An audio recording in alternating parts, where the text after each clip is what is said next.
Mom said, "We're canceling Halloween this year. Too expensive," she told me. "Don't send money. Don't bring the kids." So, I didn't. I tossed the candy list aside, told Ethan and Lily Grandma needed rest. But 2 days later, my phone buzzed. A bank alert from the credit card I'd co-signed for my parents. 6 flight tickets. First-class destination Arizona. The names Mom, Dad, Tom, his wife, their kids. Not mine. I froze, staring at the screen, my reflection warped in the glass. For a second, I thought it had to be a scam, but it wasn't.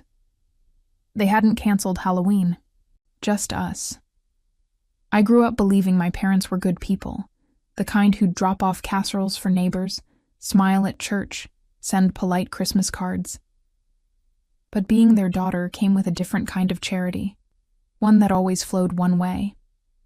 I paid for the little things. A new roof, the property tax, that emergency water heater. They always promised to pay me back. They never did. And I never asked, because that's what good daughters do, right? They help. This year, I wanted Halloween to be special again. The kids were finally old enough to remember it. Ethan had his heart set on dressing as a vampire. Lily wanted to be a fairy. For years, we'd spent the holiday at my parents' place, handing out candy to trick-or-treaters, eating my mom's pumpkin bread. It was the one tradition that still made me feel like part of a family instead of an ATM. When Mom called to cancel, her tone was almost casual. "It's just too much this year, Joy. The economy, we're all tightening our belts." I pictured her sitting at the kitchen counter stirring her coffee with that tiny silver spoon I'd bought her last Mother's Day. I offered to cover it like always, but she shut it down fast. Too fast. "No, honey, don't. You've done enough." Something in her voice made me pause. It wasn't gratitude. It was something closer to guilt, thinly wrapped in politeness. But I brushed it off. People get weird about money, especially parents. That night, I took down the orange lights we'd hung on our balcony and folded the kids' costumes back into the closet. "Grandma's tired this year," I told them. Ethan nodded like an adult, but Lily's little face fell. "So, no candy at Grandma's," she whispered. I smiled, through the lump in my throat. "We'll still make it fun at home." 2 days later, the alert from the bank popped up on my phone while I was packing lunches. Transaction approved. Airline purchase $4,000, $872. I blinked. My stomach turned. That card was only for my parents' expenses. Groceries, gas prescriptions. I opened the statement. 6 tickets, round trip, Portland to Phoenix. The passengers' names glared back at me like a joke I wasn't invited to understand. Mom, Dad, Tom, Diane, their kids. I scrolled again, double-checking, half expecting to find my own name somewhere. Maybe a mistake. Nothing. I refreshed the page, hoping it would disappear like it was a glitch. It didn't. I laughed the kind of laugh that comes out sharp and empty. My parents weren't saving money. They were spending mine on a family trip that didn't include me or my children. At first, I wanted to believe it was a misunderstanding. Maybe Tom had planned a surprise and charged it accidentally. Maybe Mom forgot to tell me they'd invited us too. So I called. She answered on the 3rd ring, her voice sugar-sweet. "Hi, sweetheart. Everything okay?" I tried to keep mine steady. "Yeah, just got an alert from the bank. It says there was a flight purchase." She cut me off before I could finish. "Oh, that. Yes. Your father booked something last minute. We haven't traveled in ages. You know how stressful things have been." I stared at the ceiling with Tom and his family. A pause, then softly. "Well, yes. He's been under a lot of pressure. Diane thought the kids could use a little sunshine. So, you canceled Halloween to go on vacation. Don't be dramatic, she said, her tone shifting. It's just a few days, Joy. And we needed to use the card for the points. The card for the points. My name, my guarantee, my monthly payments reduced to points. I didn't say anything for a long time.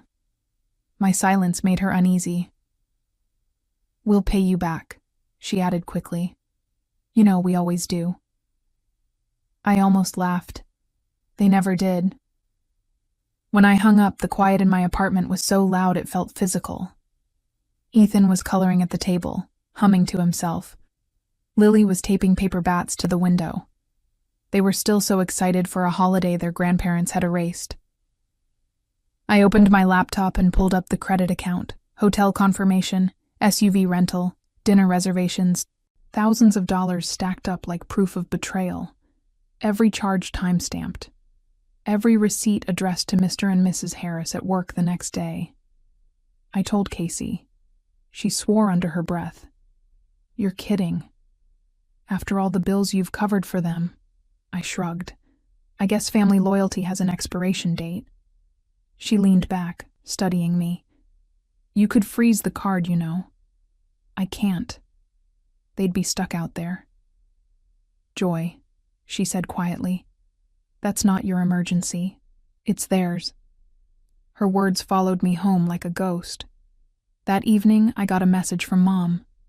Photo of a sunset over red rocks. Isn't it beautiful here? Tom finally seems relaxed. There was a tiny heart emoji at the end, as if that made it softer. Then a second photo, my father smiling, drink in hand, my brother beside him in matching Hawaiian shirts. My mother had posted it publicly, tagged everyone but me. The caption read, "Family time we all needed." That was the moment it stopped being about money. I wasn't angry because they used my credit. I was angry because they used me, my stability, my silence, my endless forgiveness. That night, I sat at my desk scrolling through the transactions again, but this time with purpose. Every number told a story. Every payment was leverage. By Friday, the Arizona charges had doubled. Room service, spa treatments, another dinner reservation at a 5-star restaurant. Each transaction felt like a bruise I couldn't cover. I didn't sleep that night. I sat at the kitchen table with my laptop open, the glow turning the room into a quiet battlefield. For years, I'd handled other people's budgets, solved other people's messes. It was second nature to fix things. But this time, I didn't want to fix anything. I wanted them to feel it. I opened the account settings and hovered over the freeze card option. My finger trembled. Then I stopped. Not yet. Not like this. Saturday morning, Casey called. You look like someone who hasn't blinked in 12 hours. I've been doing math, I said flatly. The emotional kind or the financial kind? Both.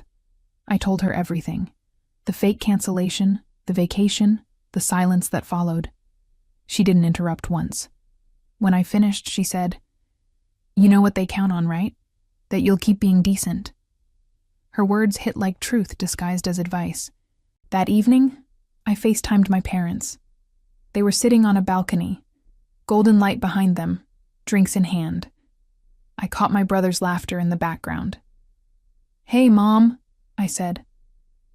How's the trip? Oh, it's lovely, honey. You'd love it here. I bet. So, quick question. Did you know the card you used is under my name? Her smile faltered. Well, yes, but you said it was fine for family expenses. Family, I repeated. Right, just wasn't sure if that still included me. She laughed nervously. Joy, please. You're overreacting. It's just money. Exactly, I said. It's just money. You won't miss it. I hung up before she could answer. After putting the kids to bed, I made tea, sat back at the table, and logged into the account one more time. My heartbeat was steady, calm, almost detached. I drafted 2 short emails, one to the bank requesting immediate cancellation of all supplementary cards, and another confirming that I would no longer serve as guarantor on the account. Then I waited. By Sunday morning, the first text arrived from Mom. "Honey, something's wrong with the card. Hotel says it's declined. Can you check?" I didn't reply. A second one came an hour later. "Please call me. We're at the front desk. Still nothing." For the first time in years, I wasn't fixing their chaos. I was letting them live in it. By the time my phone started vibrating nonstop that Sunday afternoon, the house was quiet. Ethan and Lily were carving pumpkins on the balcony, the scent of cinnamon candles floating through the air. I let the phone buzz on the counter, call after call, name after name, until it finally stopped. Then came the knock. It was almost 5 p.m. when I opened the door. My parents stood, their sunburned and exhausted, their luggage in the hallway behind them. Tom and Diane hovered a few steps back, both of them avoiding my eyes. "Finally," Mom said, pushing past me into the living room. "We've been trying to reach you all day. Do you have any idea what we just went through?" I leaned against the doorway. "Enlighten me." The bank froze the card. We couldn't check out of the resort. Your father had to call his friend to book emergency flights home. It was humiliating. I folded my arms. "Imagine that." She blinked. "Joy, this isn't funny. They said you canceled everything." I did. The silence that followed was thick enough to touch. Dad stepped forward, face flushed. "You can't just pull something like that without warning. We were stranded out there." "You mean," I said evenly, "on a trip I didn't know existed until I saw it on my statement." Tom finally spoke, his voice low and defensive. "It wasn't your business what Mom and Dad did with their vacation, except they did it on my credit." Diane cleared her throat, pretending to play peacemaker. "I think this is just a misunderstanding. Your mom thought I cut her off. My mom thought she could lie. She thought she could cancel Halloween for my kids. Take the money I used to support them and spend it on margaritas in Arizona." Mom's face tightened. "Don't twist it like that. We just needed a break." "Then you should have taken one," I said softly. "With your own money." Dad's voice rose. "You're being ungrateful, Joy, after everything we've done for you." That word, ungrateful, hit like static in my head. Years of dinners, bills, and favors replayed in a flash. The roof repair, the medical copays, the time I bailed Tom out of debt because Dad said it would keep peace in the family. I took a breath. "You've done a lot for me." "Sure. Like teaching me that family can take advantage of you and still expect a thank you." "Watch your tone," Dad snapped. I smiled thinly. "I am for once." Mom's voice cracked. "We didn't mean to hurt you." I almost believed her, almost. But then I remembered the photos, the matching Hawaiian shirts, the post about family time we all needed. "Mom," I said, "when you told me to skip Halloween because it was too expensive, did you already have the flights booked?" She hesitated, then looked down. That was all the answer I needed. "You could have just said you didn't want us there," I continued. "Would have been cheaper." "Don't talk like that in front of your brother," she whispered. Tom shifted awkwardly. "Look, Joy, maybe it wasn't handled right, but locking the cards, come on, that was overkill." I met his eyes. So was lying. He didn't reply. From the hallway, Lily's laugh floated in light, unbothered. Ethan followed, holding up his pumpkin. "Mom, can I show Grandma?" Mom turned toward him, maybe hoping a smile could smooth everything over. "Of course, sweetheart." I stepped in front of her, No. The word hung there, heavy and final. You don't get to smile at them after what you did. You told me not to bring my kids because they were too much. Then you use my credit to take Tom's kids on vacation. You didn't just lie to me. You lied to them. Her mouth opened, then closed again. For once, she had nothing to say. Dad rubbed his temples. What do you want from us? An apology? No, I said, accountability. I walked over to the counter, picked up a stack of papers I'd printed that morning. Bank statements, confirmation emails, every charge linked to that trip. I handed them to him. You'll find your signatures here. Every transaction. I'm closing this account, and the debt is yours now. The bank already approved the transfer. Mom palled. You wouldn't. I already did. Tom muttered something under his breath. Diane grabbed his arm, warning him to stop. I'm done being your safety net, I said quietly. From now on, if you want to travel, you'll need to earn it like I did. Dad looked like he wanted to argue but couldn't find the words. Mom's eyes glistened. You're punishing us. No, I said. I'm freeing myself. Behind me, Lily tugged at my sleeve. Mom, are we still carving pumpkins? I smiled at her. Yeah, baby, we are. When I turned back, my parents were already at the door, gathering their things. Tom mumbled a goodbye. Diane avoided my gaze entirely. As the door clicked shut, the apartment fell into a peaceful kind of quiet, the kind I hadn't felt in years. I exhaled slowly, a weight lifting that I hadn't realized I was carrying. Later that night, while my kids laughed and passed out candy to trick-or-treaters, I got one last text from my mother. We got home. I hope you're happy. I typed back.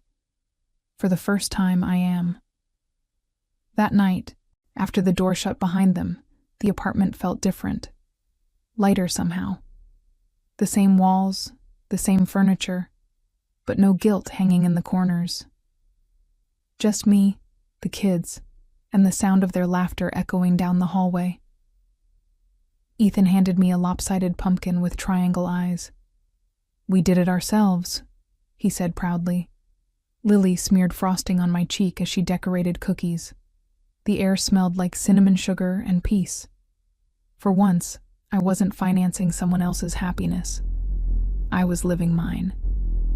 When the kids went to bed, I sat on the couch with my laptop open. I canned every automatic payment I'd ever set for my parents' utilities insurance, their emergency fund. My hands didn't shake. I felt steady, free. A week later, an envelope came in the mail. Inside was a check from my father for part of the resort bill, and a note in my mother's handwriting. We didn't realize how much we relied on you. We'll figure things out from now on. No apology, but it was enough. I tucked the letter away and looked at my kids' pumpkins on the windowsill. The candlelight flickered against the glass, glowing like small, stubborn hearts. Maybe that's what change looked like.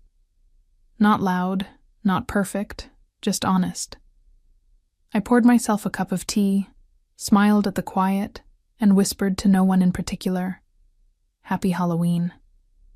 I learned something that night. Love without respect isn't love at all. It's debt disguised as devotion. For years, I thought keeping the peace meant paying the price. Turns out peace comes when you stop buying your place in the family. This Halloween, my kids will remember laughter, not rejection. And I'll remember the moment I chose self-respect over silence. If you've ever been the one who gives until there's nothing left, maybe it's your turn to stop fixing everything. Share your story in the comments and hit subscribe for more true stories of betrayal, justice, and strength. The end. If you enjoyed this story, please like, subscribe, and share this video. Comment below which story you want to hear next. Thank you for watching, and see you in the next video.